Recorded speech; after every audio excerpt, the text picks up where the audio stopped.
I didn't cry when she called me useless. I just folded the napkin in my lap and listened, steady as stone, while my daughter toasted her $12 million inheritance like it was a prize she'd earned. You should downsize, she said, loud enough for the server to flinch. Why keep a useless old woman rattling around in a ranch house? 2 days later, she was on my porch, mascara streaked, begging for help. And I had the real papers, the ones she never knew existed. We're about to begin, but if you'd like, share where you're joining from. It reminds me this story doesn't echo into silence. It lands somewhere real. Drop it in the comments and don't forget to subscribe. The clink of silverware and low hum of conversation buzzed beneath the soft jazz piping through the garden table, one of Dallas's most curated brunch spots. Gold fixtures, marble tables, and a flower wall for selfies, all chosen to impress, not comfort. Helen Carter sat ramrod straight in her chair, her hands folded neatly in her lap, a silent observer in a setting that reeked of pretense. Across the table, Melissa raised her mimosa like she was accepting a Lifetime Achievement Award. Cheers, she said, grinning. To me, finally getting what I deserve. The light caught her diamond bracelet as she tossed her wrist, the sparkle almost as loud as her voice. Helen said nothing. She just glanced down at her coffee, black and untouched. $12 million. Melissa leaned in, not whispering. Dad really did have his secrets, didn't he? Seems he left you one hell of a bonus, Trent added, grinning smugly. He swirled his Bloody Mary with the celery stalk and slouched back in his chair like he owned the skyline behind him. Melissa's fingers tapped her phone screen. We're looking at a penthouse off Turtle Creek. Has a wine wall, and the lobby has a concierge who wears white gloves. Isn't that just everything? She giggled, sipping like she hadn't just steamrolled the last minute with her own echo. Helen blinked slowly. Sounds spacious. Melissa set her glass down with a clink, then tilted her head. You know, Mom, she said, loud enough for the next table to hear. You could move into something more manageable. Or at least get someone to help. I mean, a pause. Then she smiled wide, the kind of smile Helen recognized from Melissa's teenage years, just before she said something cruel. Why keep a useless old woman rattling around in that ranch house? The table went still. Even the server froze mid-step behind Helen's chair. Helen didn't flinch. Not once. Olivia dropped her fork. Her granddaughter's face flushed instantly, not from embarrassment, but from something deeper. Rage, maybe? Or shame? At just 17, Olivia was still finding words for feelings Melissa had always been too self-involved to notice. Mom, she whispered. What the hell?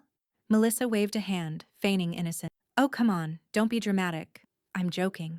Obviously, but the sharp glint in her eye said otherwise. Trent chuckled low in his throat. She's just being honest. Helen, it's not like you're, well, working or doing anything anymore, right? Might be time to let go of some of the paperwork. Yeah? Helen finally looked up. Her eyes moved from Trent to Melissa and then rested on Olivia. Calm, clear, unshaken. I may not be working, she said softly, but I've still got a ledger. That landed like a brick on silk. Across the table, Janet Rhodes, white blonde hair perfectly blown out, leaned over and reached for her teacup. Her voice was casual, like she was talking about the weather. Let her laugh now, she murmured, just loud enough for Helen to hear. The silence later will be deafening. Melissa had gone back to scrolling, completely oblivious. Anyway, we're throwing a little cocktail thing next weekend. Should be fab. We've invited investors, designers, people who matter. You should come. Or don't. Totally up to you. She didn't look up. Didn't care. The inheritance had rewired her. She thought it had crowned her. Helen stood. Leaving already? Melissa chirped, still not meeting her eyes. Helen didn't answer. She touched Olivia's shoulder gently as she passed, a brief squeeze that said more than any sentence could. Olivia reached up and grabbed her grandmother's hand, just for a second, tight, grateful. Helen walked toward the door with Janet right behind her. Outside, the Dallas heat hit like a breath held too long. Janet pulled her sunglasses from her bag. You okay? She asked. Helen opened her purse, pulled out a silver key and held it up to the sun. Safe deposit box, she said quietly. I think it's time to check on a few things. The steel door of the vault hummed low as it rolled open, sealing the outside world behind Helen with a soft mechanical sigh. Inside, it was cool, dry, and hushed, a place where time didn't touch the air. She moved slowly, deliberately, down the narrow corridor of safe deposit boxes. Unit 207A waited like it always had, anonymous and unassuming, nestled between two larger boxes with newer locks. She slipped the key in without hesitation. Click. Helen pulled open the drawer and set the metal tray on the polished table behind her. Her hands didn't shake, though the weight of what lay inside had once nearly broken her back. Not now. Now it was leverage. Inside were two red leather binders, one navy folio, and a single velvet pouch, cinched with gold cord. The binders held property deeds and revised trust instrument. The navy folio was thicker, brimming with notarized account ledgers and long-forgotten oil lease rights, still active. And the pouch? Jewelry her husband had gifted her privately over decades, pieces Melissa had always assumed were costume. Helen opened each item with quiet reverence, not nostalgia, precision. Behind her, Janet leaned on her cane and let out a low whistle. "Damn, Helen," she said, eyes scanning the binders. "You've got the IRS, 3 banks, and a small country's worth of firepower in here." Helen didn't smile. She closed the velvet pouch and set it aside. "I never trusted Melissa to understand the difference between money and value," she said. "Now I don't have to." "Does she know any of this still exists?" Janet asked. Helen glanced sideways. "She thinks the estate ended with Ed's old accounts. She doesn't realize most of the family assets were still under my name, including the Carter Ridge property, and the mineral rights under it." Janet let out a slow breath. "She's flaunting $12 million like she won the lottery, and here you are, holding the real empire." Helen pulled out a stack of current trust amendments, all initialed, notarized, and airtight. She flipped to the one marked Fiduciary Restructure. Olivia Carter Beneficiary, age 25 clause. Her finger tapped the clause, then the no contest section directly beneath it. "We finish this now," Helen said. A knock came at the vault door. A moment later, Charles Benton stepped inside. Tailored gray suit, oxblood tie, and the same dry smirk he'd worn since law school. "You wanted this reviewed," he said, lifting the folder Helen had sent 2 weeks earlier. "I ran the numbers, the clauses, the timing. It's cleaner than a federal contract." He dropped the folder beside her paperwork and glanced at Janet. "If Melissa ever tries to contest this, she's not just cut off. She'll trigger the no contest clause and lose access to everything she doesn't even know she missed." Janet raised an eyebrow. "You're saying?" "I'm saying," Charles interrupted. "These papers outweigh her million." Helen finally let the corner of her mouth twitch upward. Just a flicker. "Then it's time I stop playing the fool," she said. "She's had her little show."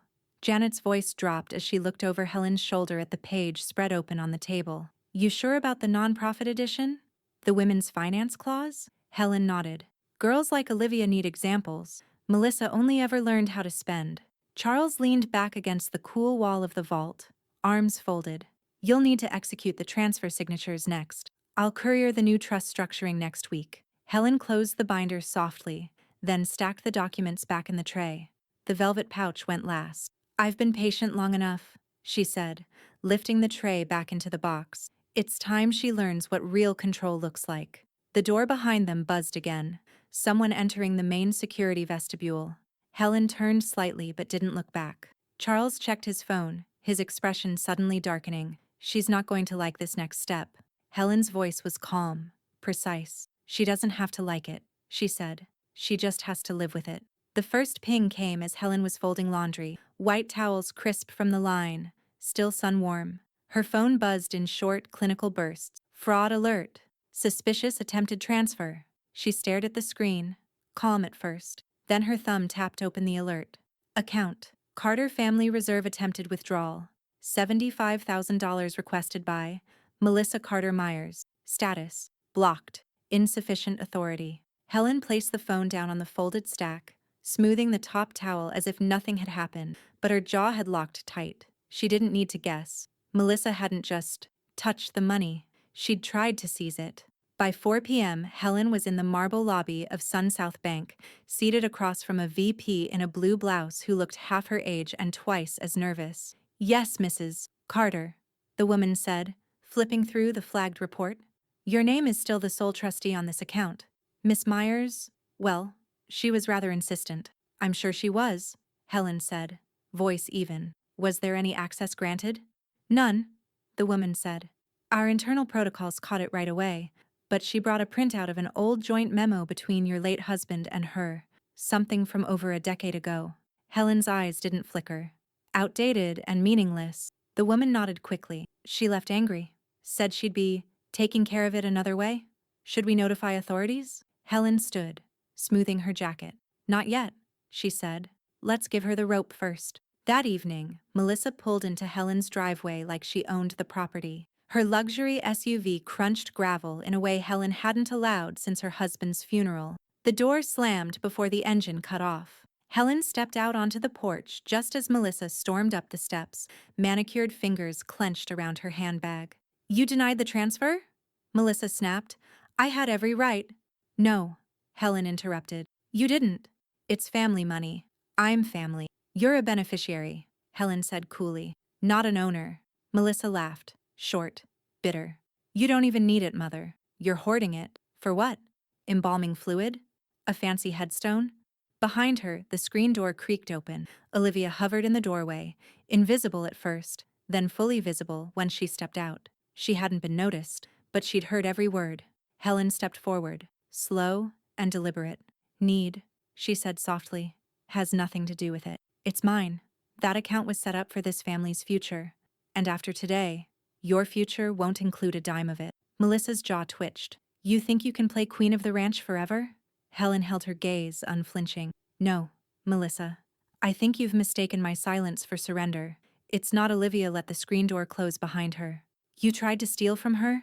She asked, voice tight. From your own mother? Melissa blinked, caught off guard. It wasn't stealing. It's our family's. It's hers. Olivia cut in. You don't get to take what you didn't build. Melissa turned toward her daughter, but whatever performance she had loaded stalled under Olivia's glare. Janet's SUV rumbled up the drive then, slow and deliberate. She stepped out with her usual no-nonsense gait, and didn't waste time joining them. I'm guessing the snake slithered back home, she said, nodding toward Melissa. She tried to drain the account, Helen said without looking at her friend. Janet's mouth thinned into a blade of a smile. Time to sharpen the knife. Melissa's eyes flared. You're all against me now? Janet stepped up beside Helen. No, dear. You just finally ran out of mirrors. Melissa stood there for a beat, chest heaving, heels digging into gravel, then spun on her heel and marched back to the SUV. She peeled off down the driveway, tires spitting dust into the night. Olivia looked at Helen. What happens now? Helen turned back toward the house. Now, she said, we tighten every bolt. The conference room smelled faintly of lemon polish and old leather. The kind of room where decisions didn't get made, they got sealed. Helen sat at the head of the long walnut table, her reading glasses perched low on her nose. In front of her, a crisp new binder lay open, the bold black tab reading, Carter Family Trust, Revised. Across from her, Charles Benton adjusted his cufflinks, then tapped the binder with his pen. All language has been updated per your instruction. Melissa and Trent are fully removed. No room for reinterpretation. All prior versions nullified. This, he said, is your new Bible. Helen scanned the page, lips pressed in a thin line. Her signature box waited beneath a paragraph that used to list her daughter's name. Now it was gone, wiped out with clinical elegance. Next to that section, a new clause had been typed in with deliberate clarity. Primary beneficiary, Olivia Carter. Disbursement begins upon reaching age 25. Helen tapped the corner of the page. She'll be old enough to understand what it means by then. And wise enough not to become her mother, Charles nodded. She'll have advisors. We can arrange that. Janet, perched near the coffee bar, let out a low whistle. Melissa's going to try and burn the city down when she sees this. She can try, Charles said, unfazed. The no contest clause is ironclad. If she sues, she loses everything, including the small remainder she doesn't even realize she was still getting. The court won't waste a minute. Helen flipped to the final tab marked Philanthropic Allocation. Her eyes softened, just slightly. Beneath the trust provisions, it outlined an automatic endowment, 10% of the estate, annually, to the Women's Financial Alliance of Texas. You're certain they're legitimate? She asked. Charles handed her a thin folder. Their mission is direct. They educate and protect women from financial abuse, inheritance mismanagement, predatory lending, you name it. Janet sipped her coffee. Sounds like the perfect place for Melissa's cut to end up. Helen chuckled, but it didn't reach her eyes. She always thought control was about spending louder than the next person. But power lives in paper. And timing. She reached for her Mont Blanc pen. The room held still for a moment. No breathing, no movement, just the faint tick of the antique wall clock. Helen signed. One clean stroke, then another. She slid the binder back across to Charles, who stamped it twice and affixed the Carter estate seal like a knight finishing a duel. That's airtight, Janet said, watching it all unfold with both pride and awe. Tighter than her Botox. Charles stood, gathering the documents carefully. Next steps. I'll have the documents couriered to the trust administrator and county clerk. Final filings by Friday. After that, Melissa could scream in the middle of Dealey Plaza. It won't change a thing. Helen stood slowly, smoothing the front of her blazer. Her eyes lingered on the line where Melissa's name used to be. The blank space felt satisfying. You think she'll come quietly? Janet asked. No, Helen said. I think she'll come screaming. She paused, then added, but she'll come empty-handed. Just as they stepped out of the conference room, Helen's phone buzzed in her bag. One new message. From Melissa Carter Myers. Subject. Family assets message. Preview. You can't actually be serious? Helen didn't open it. She silenced the phone and slipped it away, as if it were someone else's problem entirely. She turned to Charles. We're done here. Not quite, he said, holding up a smaller envelope. You forgot this. Helen opened it. Her copy of the new trust. On top, Olivia's name. Bold and steady. Helen traced the lettering with her thumb. She'll never have to beg, she said. Not for money. Not for dignity. Not from anyone. The knock on the door wasn't polite. It was sharp. Demanding. Helen looked up from the breakfast table where she was slicing a grapefruit in clean, symmetrical halves. The porch camera blinked red, confirming what she already knew. Showtime, she murmured, standing. By the time she opened the front door, Melissa was already storming up the steps, eyes blazing and hair pulled so tightly into a bun it looked painful. Behind her trailed Trent, stiff-jawed and itching for a fight. Don't play games with me, Mother, Melissa snapped, pushing past her into the foyer like she still had rights there. Helen didn't move. She simply closed the door and turned. Games? She said calmly. Melissa, I thought you liked games. You've certainly played enough of them. You think you can just erase me? Melissa was already pacing, gesturing like a politician at a bad press conference. Do you have any idea how insane that is?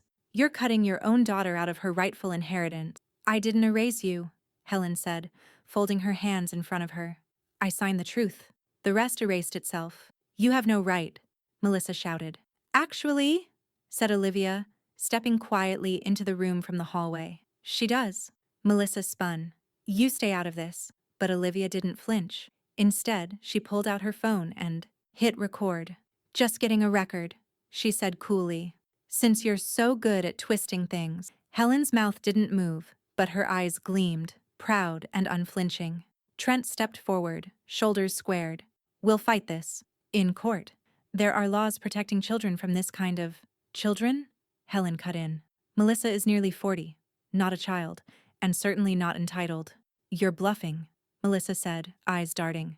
Dad wouldn't have wanted this. You're making decisions out of spite. This has nothing to do with your father, Helen said. He left things in chaos. I cleaned it up.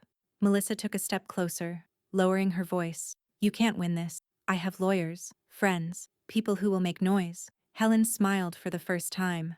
Not wide, just enough to reveal the power behind the silence. With what money? She asked. Melissa's breath caught. Your name, Helen continued, is no longer on the trust. It's not on the properties, not on the royalties, not on the reserve account, not even on the healthcare directive. Should I ever be in a coma you'd try to capitalize on? Olivia blinked, startled, even impressed. Trent's bravado cracked. You can't just rewrite history. No, said Janet, emerging from the kitchen, coffee mug in hand. But we can definitely rewrite the paperwork. And that, sweet cheeks, is all a judge cares about. Melissa looked between them like she was drowning. This is illegal. I'll sue. Janet sipped her coffee. Do it. The no contest clause will make it a one-way ticket to bankruptcy. Helen stepped forward, calm and firm. You had chances, years of them, to be respectful, to grow up, to understand the difference between inheritance and entitlement. Melissa's eyes were glassy now, but her jaw stayed tight. You'll regret this. No, Helen said, her voice ablaze. You will. Behind her, Olivia slowly lowered the phone, the recording finished. Melissa looked at her daughter, betrayal cutting sharper than any financial blow. You're on her side? I'm on the side that raised me, Olivia said. Not the one that tried to rob her. The silence stretched. Trent tugged at Melissa's elbow. Let's go. Melissa didn't move at first. She stood there, staring at Helen like she might still wake up from this. But there was no waking, just losing. She turned without another word and walked out. Trent followed, slamming the door behind him. Janet exhaled. That was art. Helen walked over to the fireplace mantel and picked up the binder, the new trust, and set it gently back down. We've only begun, she said, her voice even. Olivia looked at her grandmother, eyes wide. What happens if she tries again? Helen's gaze never left the door. She will, she said. But next time, she'll bring the law with her. The courtroom wasn't full, but the tension made it feel packed. Muted voices echoed off polished wood panels, and the faint tick of the clerk's keyboard never stopped. A gold Texas seal hung behind the judge's bench, regal and indifferent. The room didn't care who was right, only who was prepared. Helen Carter sat at the respondents' table, flanked by Charles Benton, who radiated calm in his slate-gray suit. Helen herself was still, her posture regal, her eyes forward, unreadable. A quiet thunder. Across the aisle, Melissa fidgeted in a stiff blazer she didn't quite know how to wear. Trent whispered something in her ear, and she swatted his hand away. Her lawyer, a smooth-talking trust litigator from Uptown, was already laying out the opening salvo. Your Honor, he said, this is a clear-cut case of elder manipulation. Miss Carter, at 70 years old, was coerced into rewriting a decades-long family trust to exclude her only daughter under undue influence. Helen didn't blink. Melissa sat straighter, nodding along like she was giving an interview to a gossip column. She's confused, she said, jumping in without being asked. My mother's mental state has been declining. She's isolated, surrounded by people who want to keep her money away from her family. Judge Wesley Garza, an older man with a dry sense of justice and a sharper sense of bullshit, looked over his glasses. Miss Carter, please let your attorney speak for you. Melissa clamped her mouth shut but shot a dagger glance at Helen. Charles stood, portfolio in hand. He approached the bench with the kind of quiet force that doesn't need to be loud to be lethal. Your Honor, he said, we have provided a full suite of notarized amendments, all prepared and executed over a 2-year period. No rush filing, no sudden transfers. Every document signed by my client while in full command of her faculty and witnessed by both third-party professionals and fiduciary counsel. We're also submitting independent evaluations confirming her cognitive fitness. He set the stack of papers on the judge's bench with deliberate care. A quiet slam. Garza flipped through the first few pages, nodding slowly. It's all here, Charles continued. What Ms. Carter has done is establish a trust that reflects her values, not her daughter's demands. That is her right. Not a symptom. Melissa's lawyer started to respond, but Garza held up a hand. I'd like to hear from the parties involved directly. He turned toward Helen. Mrs. Carter, would you like to speak? Helen stood without hurry. Her voice, when it came, was steady as granite. I made changes, she said, simply, because for too long, I mistook noise for love. Melissa confuses entitlement with care, and that's not a mistake I'll keep making. The room went still. Garza nodded once, then turned toward the gallery. I understand, miss. Carter's granddaughter is present? Olivia stood from the back row, her shoulders squared. She walked to the witness box like she'd trained for this moment her whole life. State your name for the record. Olivia Carter, she said clearly. Charles approached the podium. Olivia, can you describe your mother's treatment of your grandmother? Olivia looked at Melissa, then back at the judge. She talks about her like she's in the way, Olivia said. Like her value ended the day she stopped writing checks. I've seen her yell, mock, even threaten to send her to a facility just to make things easier. And when Grandma didn't hand over an account, she tried to take it anyway. Melissa stood. That's a lie. Sit down, the judge snapped. Helen's expression didn't change, but her fingers closed gently around the edge of the table. A slow, silent affirmation. Olivia added, "She's not protecting money. She's protecting herself from a woman who stopped seeing her as a mother and started seeing her as a bank." In the gallery, Janet leaned back with a contented smirk and crossed her legs. The judge turned back to the papers Charles had provided. "I'll issue a preliminary ruling by next week," he said. "But unless someone finds a hole in this documentation, it looks pretty airtight to me." Melissa's eyes widened. Garza looked at Helen. "Ma'am, you are free to go for now. We'll reconvene on Friday." Helen nodded. She rose, straightened her jacket, and left the courtroom with Charles beside her. Not a single backward glance. 2 days later, the courtroom felt different, warmer, somehow. Not physically. The thermostat still sat at a polite 72, but emotionally, the calm before the collapse. Judge Garza entered briskly, glasses already perched on his nose. "We're continuing proceedings in the matter of Carter versus Carter," he said, tone clipped. "Today we'll address financial transparency from both parties, as ordered." Helen sat poised, unmoved, hands folded neatly on the polished wood of the table. Charles opened his briefcase and pulled out a stack of organized ledgers, spreadsheets, and account summaries. "Complete records," he said smoothly, passing them forward. "Every transaction related to the estate in question, including audit trails and fiduciary reviews." The clerk stamped them and passed them to the judge. Across the aisle, Melissa fumbled with a disorganized binder, loose papers peeking out like they were trying to escape. Trent leaned over, whispering furiously. She shoved his hand away. "Miss Myers," Garza said, "do you have your records?" Melissa stood, adjusting her blouse with a forced smile. "Yes, Your Honor. I have some. Well, I have most of them. I'm still compiling the full report." "Still?" Garza asked, raising an eyebrow.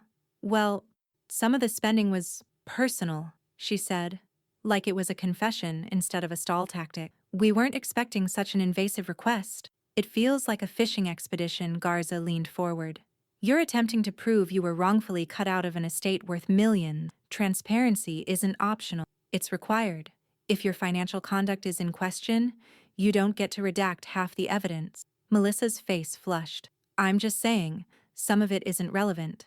"Then you shouldn't have anything to hide," Garza snapped. In the gallery, Janet smirked and crossed her legs, leaning toward Olivia with a whisper. "Their arrogance is the rope. They're just tightening it themselves." Charles stayed silent, arms crossed. He didn't need to speak. The silence from Melissa's table was the loudest argument in the room. Trent suddenly stood, defensive. "This is harassment. You people are acting like we're criminals." "No one said that," Garza said calmly. "But if you keep withholding documentation, I may start wondering why." Helen leaned slightly toward Charles. Her voice was low, only for him. "Let them drown," she whispered. Charles nodded once, never breaking eye contact with the judge. Melissa opened her mouth, closed it, then frantically rifled through her bag. A crumpled envelope surfaced, which she handed to her lawyer, who looked at it like it was radioactive. He didn't even open it, just placed it beside him with a sigh. Garza sighed too. "You were given 5 days. What you've submitted is incomplete and unverified. I'll be instructing the court auditor to initiate a full financial review of all spending related to this case." Melissa's jaw tightened. Trent swore under his breath. Olivia, seated behind Helen, smiled, small but sincere. The look of someone watching justice move, inch by inch. Melissa turned toward her, eyes wild. "You think this is funny?" Olivia didn't flinch. "I think it's overdue." Garza gavelled once. "This hearing will resume Monday at 10 a.m. In the meantime, Ms. Myers, you are to submit complete records or risk being held in contempt. Court adjourned." The shuffle of people rising echoed through the room, punctuated by the rustle of documents and the hiss of whispered argument. Helen stood, adjusting her blazer with quiet dignity. Janet joined her near the door. "They're unraveling. They've never held themselves accountable," Helen said. "They don't know how to stand in a room and own the mess they made. And now they're going to learn," Janet replied. As they walked toward the exit, Charles caught up. "Auditor will find everything," he said.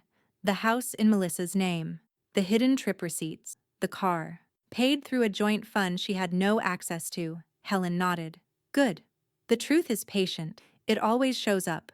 Monday's hearing began not with accusations, but with spreadsheets. Court-appointed auditor Karen Cho, a petite woman with sharp glasses and sharper tone, stood before the courtroom holding a 3-ring binder thick with evidence. Her voice was cool, methodical. A scalpel, not a sword. This audit covers Miss Melissa Carter Myers' spending from the last 24 months, she began. The court asked for transparency. What we found was illuminating. Melissa sat frozen, her jaw clenched as each page was displayed on the courtroom screen, like exhibits in a museum of greed. Line 42. Karen continued. $23,000 spent at Bellagio, Las Vegas, including hotel suite charges and high-stakes table transactions. Miss Myers listed these as executive development meetings. No business affiliation confirmed. Muted laughter rippled through the courtroom. Trent leaned toward Melissa. You told me the Bellagio thing was buried. Shut up, she whispered, knuckles white around the armrest. Line 67. $11,400 for a private shopping appointment at Chanel Highland Park. Coded as client outreach. No clients were contacted, and none were listed. Karen flipped another page. Line 83. $74,800 for a Range Rover Velar, titled under Miss Myers' name, paid in full using funds from a shared family account to which she had no legal access per trust terms. Garza didn't interrupt. He just leaned back, watching Melissa slowly boil in her own perfume. Helen didn't shift. She hadn't spoken, hadn't blinked. Her face remained composed, still. A woman who had seen the storm coming and chosen to let it arrive on its own terms. Karen's tone didn't waver. These purchases were concealed through creative labeling and fragmented account routing. However, all of them originated from trust-controlled funds, funds that were, at the time, under Ms. Carter's sole legal oversight. Melissa's lawyer rose, desperation in his voice. Objection, Your Honor. We're straying into character assassination. This is forensic accounting, Garza said flatly. Sit down. Janet in the gallery leaned toward Olivia with a satisfied sigh. Told you. House of Cards. And there goes the last playing chip. Olivia didn't smile. She just stared at her mother, the woman who always seemed perfectly put together, now visibly cracked. They're seeing the real her, Olivia whispered. Finally. Melissa stood suddenly, palms flat on the table. This isn't fair, she said. I was managing the estate the way I thought Dad would have wanted. It was messy, okay? But I wasn't trying to hurt anyone. Garza raised his hand, silencing her. Intent is irrelevant, Ms. Myers, he said. This is a matter of documentation. You attempted to present yourself as a responsible heir, while siphoning funds you had no claim to. That's not a misunderstanding. That's misrepresentation. Trent's voice came low, but it still reached the microphones. We should have hired better people. Melissa turned on him, eyes wild. You're the one who said to take the condo in my name, because you demanded it, Melissa. Their lawyer sank lower in his chair, one hand over his mouth. Charles stood, hands behind his back. Your Honor, if the court needs further clarification on misappropriated funds, I have documentation tracing 3 more vehicles and 2 short-term rental properties. Garza held up a palm. We'll get there.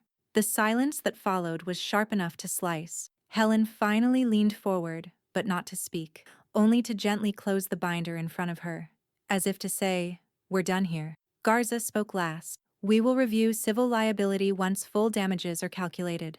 Until then, I recommend Miss Myers consider consulting legal counsel not currently in her employment. Melissa didn't respond. She just sat, jaw slack, the courtroom's walls suddenly too close. As the session adjourned, Helen stood and turned. Olivia followed. So did Janet. Behind them, Melissa stared straight ahead, glassy-eyed, a woman no longer framed by wealth, but by consequence. By Friday morning, the courtroom felt colder, not from the air, that stayed constant, but from the mood. The awe, the smirking disbelief of Monday's audit revelations had faded. In its place was quiet gravity, the final lap of a slow-motion disaster. Judge Garza entered without flourish and didn't bother looking up as he shuffled a handful of manila folders. His voice, when it came, was precise. This court has reviewed the trust revisions, financial disclosures, and all supporting documentation submitted over the past 3 hearings. I am prepared to issue a ruling. Helen sat motionless beside Charles. She wore a charcoal gray suit and a brooch that once belonged to her mother. A sharp silver knot, small but unbreakable. Her hands stayed still. Her eyes didn't waver. Melissa, by contrast, looked hollowed out. No designer handbag today. No pearls. Just pale lipstick and a suit jacket that didn't fit quite right. Sleeves slightly too long. Shoulders sagging like truth had finally taken up residence there. Regarding the challenge brought forth by Ms. Melissa Carter Myers, Garza continued, this court finds no evidence of undue influence, fraud, or coercion. A soft intake of breath came from Trent. Melissa didn't move. Garza went on. The revised trust is valid, enforceable, and fully aligned with Texas estate law. Helen Carter retained full mental capacity and legal authority at every step of the restructuring process. There will be no further contest. Janet let out the faintest breath behind Helen, something like a laugh trapped in a prayer. Garza turned to Melissa. Miss Myers, the audit confirms you accessed shared family funds without authorization. You are hereby ordered to repay $147,320 in misused expenses to the Carter Reserve account within 90 days. Melissa's jaw tightened. A vein pulsed in her temple. You're also to vacate any property acquired through misuse of these funds. That includes the Turtle Creek condo and associated assets. Trent stood suddenly. This is a setup. She manipulated the whole process. Garza didn't even look up.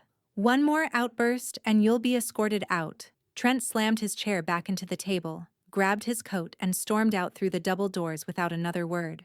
Melissa stared after him, her mouth open, one hand twitching like it didn't know whether to follow or collapse. Lastly, Garza said, turning to Charles, this court formally recognizes Olivia Carter as the sole heir and contingent beneficiary of the Carter Trust, with disbursement beginning upon her 25th birthday, per the updated clause. Helen didn't speak, but for the first time in days, she allowed herself to exhale.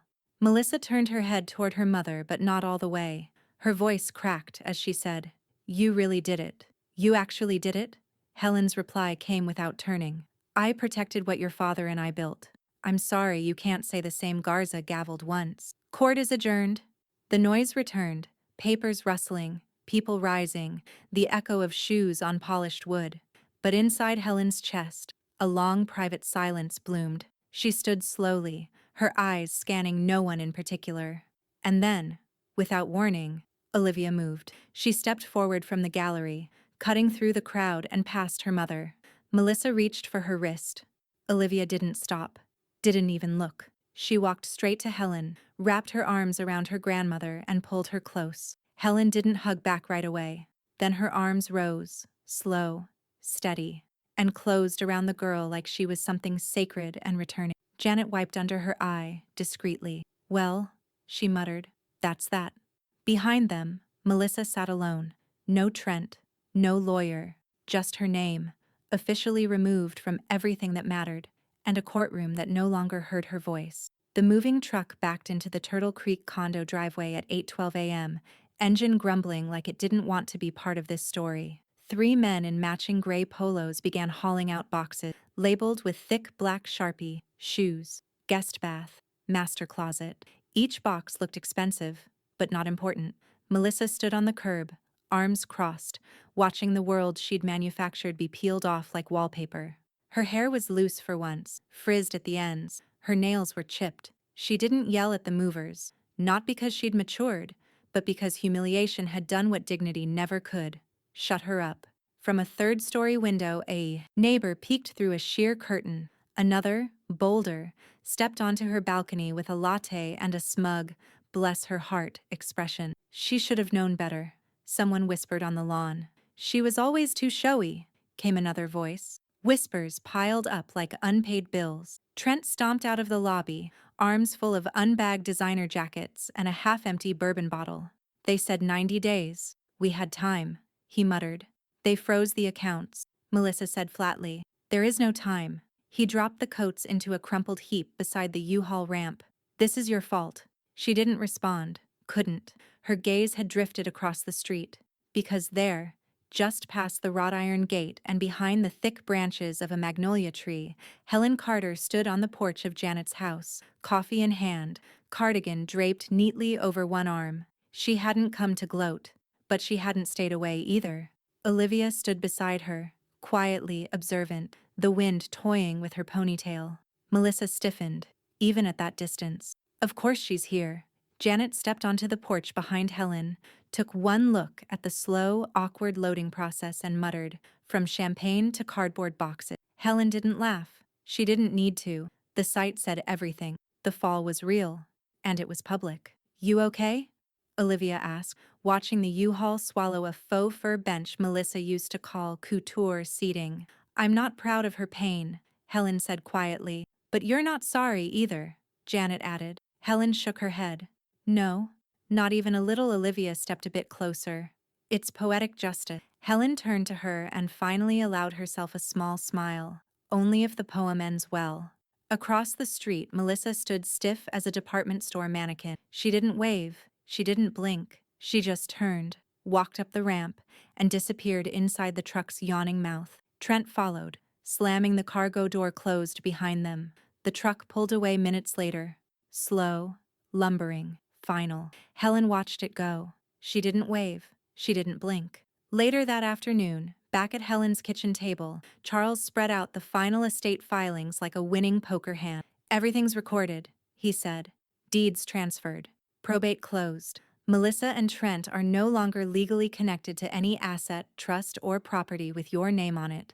It's done." Helen slid her reading glasses down and studied the top document. "No room for appeal?"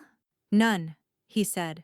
"She can scream into a wind tunnel. Nothing echoes back." Janet clinked her glass of iced tea. "To quiet victories." Olivia reached across the table, gently rested her fingers over Helen's hand. "They never thought you'd win," she said softly. Helen looked down at their joined hands. "They never thought I'd fight," she corrected. A sharp knock broke the moment. 3 heads turned toward the door. Charles narrowed his eyes. "That didn't sound like a delivery?" Janet was already standing. "You want me to answer it?" Helen rose, slow but steady. "No, I'll do it." The knock came again. Not sharp like before, not demanding, but slow, uncertain, almost hesitant, as if whoever stood on the other side was bracing for the weight of their own shadow. Helen opened the door without hurry. There, on the front porch, stood Melissa. She looked nothing like the woman who had once breezed through luxury brunches and courtroom halls with a designer bag slung over her shoulder and a smirk stitched into her cheekbone. Today, she wore an oversized sweatshirt, Trent's by the look of it, and loose black pants that pooled slightly at the ankle. Her hair hung limp at her shoulders, and the skin beneath her eyes was puffy, blotched by a kind of exhaustion money could never hide. "I didn't know where else to go," she said, barely above a whisper. Helen didn't answer. She simply stepped aside, letting the silence stretch between them like an invisible screen door. She didn't move to open the entrance any wider. Melissa's hands trembled at her sides. "Just 5 minutes, please." After a long pause, Helen gave the faintest nod and stepped back, allowing her daughter inside. Melissa moved past her, hesitant, as if unsure whether the ground would hold beneath her feet. The kitchen still smelled faintly of lemon cleaner and coffee grounds. Olivia's half-finished sketch pad sat open on the table.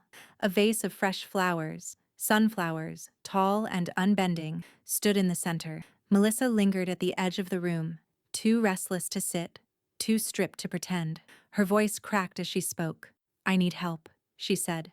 "That's it. Just help." Helen remained by the door, her arms crossed, her posture steady but not aggressive. She said nothing. Melissa took a shaky breath and kept going. "Trent's staying with his brother. I'm in a rental with no furniture and a busted AC unit. I'm not asking for the condo or the trust or any of that. I just need a little to stay afloat. Until I get back on my feet." She tried to laugh then, but it came out brittle. "I'll pay you back. I swear."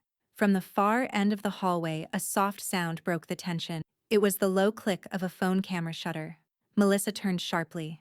Olivia stood just beyond the threshold, phone in hand, not smug, not cruel, just calm, composed, documenting. "I need proof," she said quietly. "Last time, you told people you never asked." Melissa looked at her daughter for a long moment. not with anger, but something closer to disbelief. You're recording your mother begging? Olivia didn't blink. I'm recording a pattern. Helen stepped forward then, just enough to draw Melissa's attention back. You said you'd pay me back, Helen said slowly, her voice smooth and even. But you have no income, no address that will last, no collateral. I'm still your daughter, Melissa whispered. Helen's gaze didn't soften. My papers don't have your name anymore. That sentence hung in the room like a final ruling. Melissa's composure crumbled. Her breath hitched, then broke. You're really going to let me walk out of here with nothing? I'm not letting you do anything, Helen replied. You walked away from everything when you chose ambition over respect and power over family. I just stopped leaving the door open for you to come back. Melissa swayed on her feet, the weight of the moment finally pressing down on her shoulders. She looked at Olivia one last time, but the girl didn't move, didn't flinch. From the living room, Janet's voice cut through, sharp, dry, unflinching. Begging suits her better than mocking. Melissa turned and bolted for the front door, wiping at her face with one trembling hand. She didn't look back. She didn't slam the door behind her. She simply disappeared into the early evening light, like a loose thread tugged free from a garment already unraveling. Helen watched the screen swing shut, then turned back into the quiet house. I'm not her safety net, she said softly. No, Olivia agreed, her voice steady. You were her foundation. She just never learned how to build anything on her own. The podium wasn't tall, but it felt elevated, not by height, but by purpose. Helen Carter stood before the room, hands resting lightly on either side of the sleek acrylic lectern. The event hall inside the Dallas Center for Women in Finance was modest but elegant. Oak-paneled walls, soft uplighting, white linen-covered chairs, and a crowd made up of donors, policy advocates, and community members who knew what resilience looked like, because they'd lived it. She adjusted the microphone slowly, carefully. Her fingers were steady.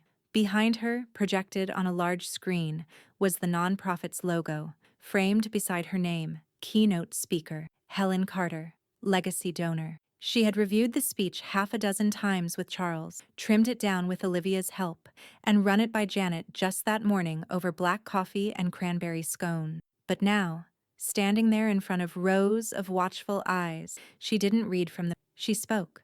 When I was 30, she began, I could balance ledgers with my eyes closed, but I still had to smile while a male supervisor explained basic math to me in front of a client. A ripple of soft laughter moved through the crowd.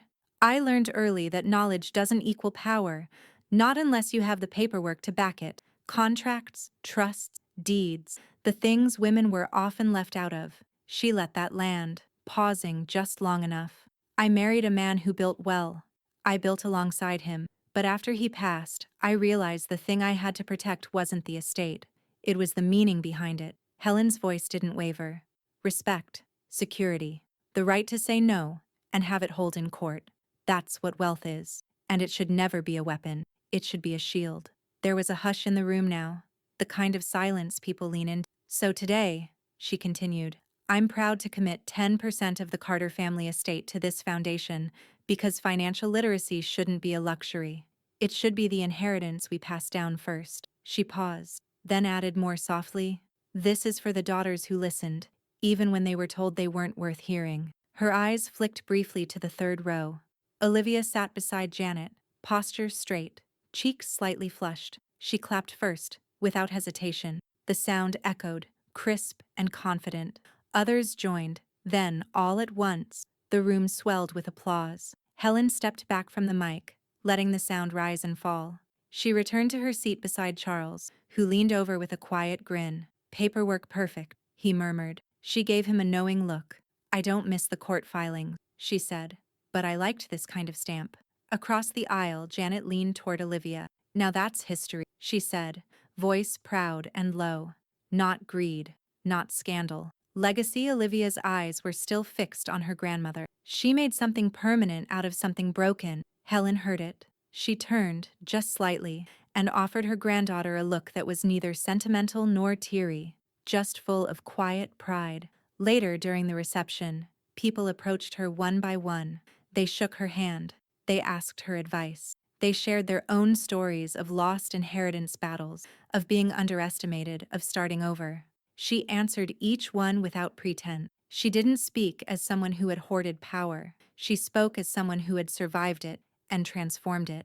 Near the exit, Olivia took Helen's hand and held it up to the framed commemorative plaque the foundation had prepared.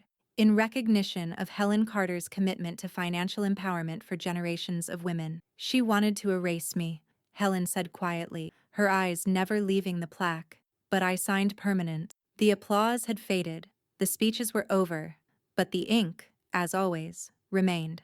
The newspaper hit the front steps just after sunrise, folded sharp, still damp at the edges from the morning dew. Janet bent to pick it up, expecting the usual: city council squabbles, high school football scores, maybe a front-page feature about a new art installation downtown. But as she peeled the top half open and caught the bold letters screaming across the front, her eyebrows arched high above her reading glasses. Widow outsmarts daughter in $12 million estate feud. How Helen Carter won back her fortune, her voice, and her legacy. Janet let out a slow, whistling breath. She stepped back inside the house, the screen door hissing shut behind her, and walked straight to the kitchen, where Helen was already pouring coffee into two matching mugs, one for herself and one set aside in silent expectation. "I assume you haven't seen the headlines?" Janet said, sliding the paper onto the table.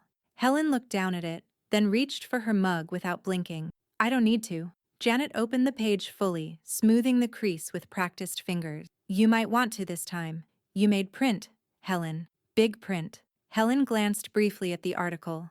Her name was everywhere, not just in the headline, but peppered throughout in bold subheadings. A professional photo from the foundation gala was tucked neatly beside a courtroom sketch. Helen standing firm, Melissa mid-sob, Charles presenting documents with that familiar steel in his stance. The article pulled no punches. It detailed the trust restructuring, the court battles, the audit finding, and the donation to the women's nonprofit.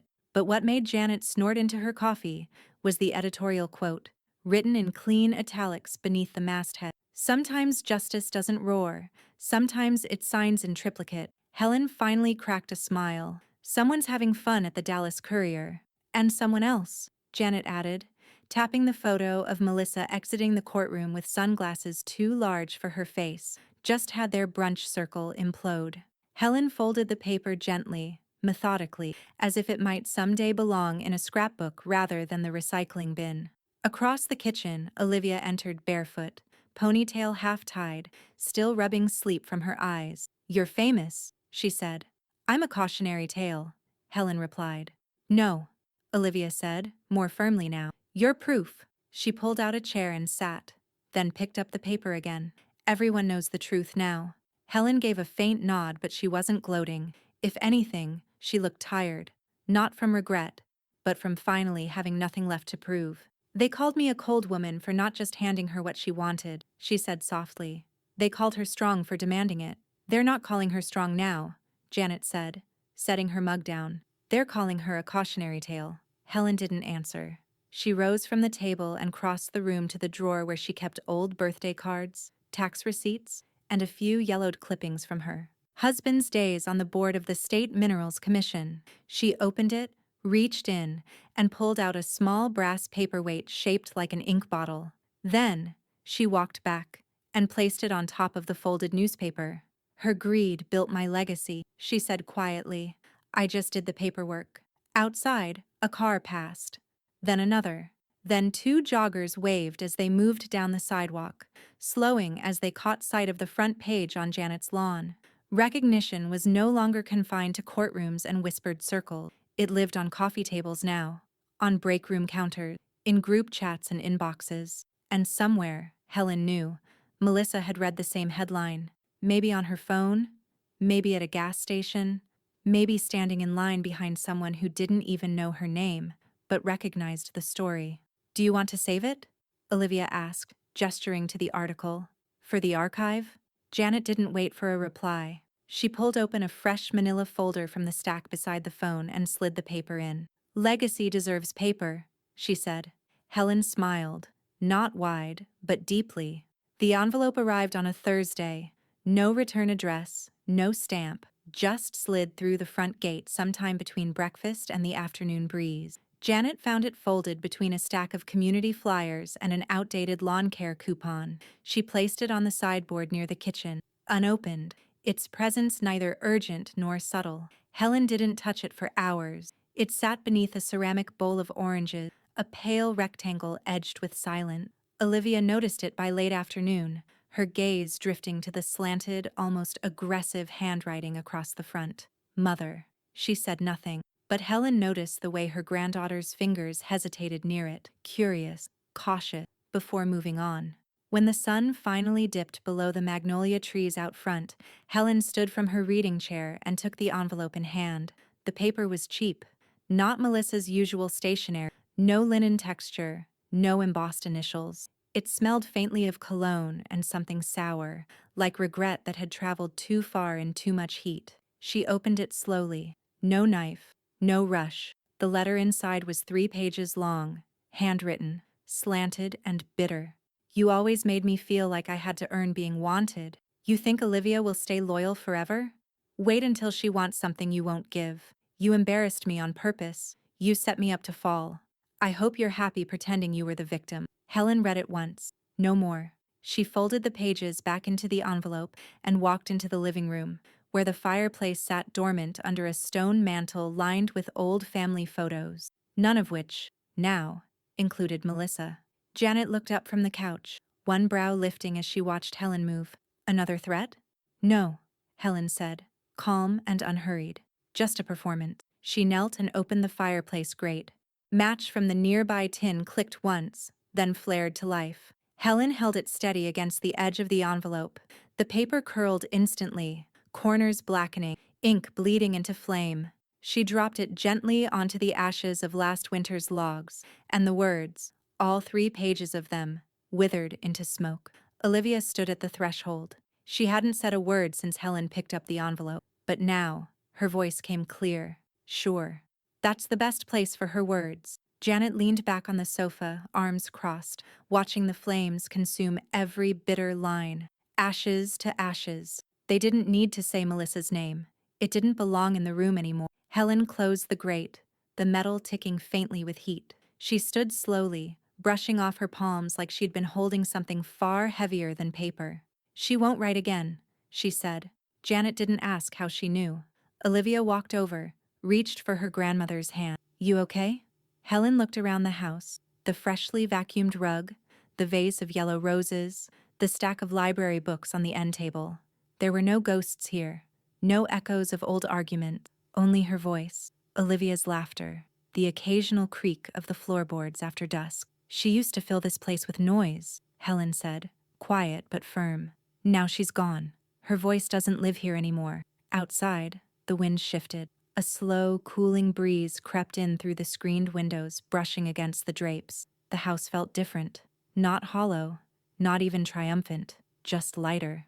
As if something once coiled tight had finally unwound. Janet poured another glass of tea.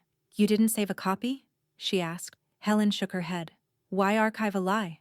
The fire settled, crackling faintly. Olivia looked into it for a long moment, then reached for the fireplace poker and stirred the ashes gently, watching the last bits vanish into dust. Helen moved to the mantel and adjusted one of the frames, a black and white photo of her and Olivia planting tulips in the spring 2 years prior. Sun hats, muddy gloves, both of them laughing at something neither of them remembered anymore. She smiled at the photo, then at Olivia, then at the silence. The rain came softly that morning, not a storm, not a downpour, but the kind of thin, whispering drizzle that seemed to wash the air clean without ever disturbing the soil. It was the first cool day after weeks of September heat, and Helen had just settled by the window with her tea when Olivia entered the room with something wrapped in brown craft paper, roughly the size of a legal pad. She didn't say anything at first, just held it out, arms extended like it mattered. Helen raised one eyebrow. Is that another news clipping? Better, Olivia said. Helen unwrapped it slowly. Inside, behind clear glass and a dark walnut frame, was the cover page of the final Carter family trust document. The revision that had changed everything. Beneath the title, the signatures were printed in delicate black ink: Helen Carter, Charles Benton, witnesses, notaries, and beneath that, in bold serif font, primary beneficiary, Olivia Carter. All disbursements contingent upon age 25 and sustained financial independence. The seal embossed in the corner was still faintly visible, raised, not printed, as if the paper itself had muscle. Helen blinked once, then again. She hadn't cried when Melissa left. She hadn't cried during the verdict, or when she burned the letter, or when her name had landed on the front page beside the word widow. But now, looking at this framed page of clean, deliberate lines, something behind her eyes swelled in a way she hadn't prepared for. "You framed my paperwork?" she asked, voice not quite steady. Olivia sat on the edge of the couch, legs tucked beneath her. "I framed your victory." Across the room, Janet looked up from her crossword and let out a low whistle. "Now that's better than a portrait." Charles, seated nearby in his usual chair, the one with the leather arms and the back that clicked when he leaned too far, reached for his coffee. "Signed, sealed, untouchable," he said. "We made sure of it." Helen studied the document. She knew the terms by heart, had read them 100 times, but now, trapped behind glass, the words seemed quieter. Not dead, preserved, fossilized with intent. "I used to think legacy was something soft," she said slowly. "Stories, memories, traditions passed down, and it is," Olivia said. "But this," she tapped the frame lightly, "this is also what legacy looks like. Clear language, sharp lines, no room to be twisted." Helen traced her fingers along the edge of the frame. She didn't need to hang it. She didn't need to display it above the mantel, but she liked the weight of it in her hands. "It's beautiful," she murmured. "Respect," Janet said, setting down her crossword, "is worth more than any vault full of money." Charles raised his mug in mock salute. "Or at least, the paper it's printed on." They laughed. The kind of warm, brief laughter that comes after long silence, when something tender has finally passed between people who have earned it. Olivia leaned forward, elbows on knees. Her voice lowered just a bit. "I know what she said about you," she said. "At brunch, at court.